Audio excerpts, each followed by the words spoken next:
വയനാട്ടിൽ പ്രകൃതിയുടെ ഉഗ്രതാണ്ഡവത്തിൽ നിലംപൊത്തിയ വീടിന്റെ അവശേഷിപ്പുകൾക്ക് മുന്നിൽ ഉരുളെടുത്ത ചാച്ചന്റെയും അമ്മച്ചിയുടെയും കുഞ്ഞു പെങ്ങളുടെയും ഓർമ്മയിൽ നീറി നിസ്സഹായനായി അവൻ നിന്നു.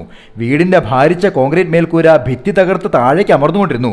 തകർന്നടിഞ്ഞ വീടുകൾക്കിടയിലൂടെ തകർന്ന മനസ്സുമായി ആളുകൾ ഓടി നടന്നു. പെട്ടെന്ന് എന്തോ തീരുമാനിച്ചുറച്ചതുപോലെ അവൻ തന്റെ വീടിരുന്നിടത്തേക്ക് ഓടി. ആളുകൾ അവനെ ഒച്ച വെച്ച് തടയാൻ നോക്കി. അവൻ കല്ലുകൾക്കിടയിലൂടെ നൂണ്ട് വീടിനകത്തേക്ക് കയറി. നിലത്ത് വീണ് കിടന്ന അലമാരിക്കുള്ളിൽ ചാച്ചൻ വിയർപ്പൊഴുക്കി സ്വരൂക്കൂട്ടിയ ഏലയ്ക്ക വിറ്റ പണമുണ്ടെന്ന് അവനറിയാം.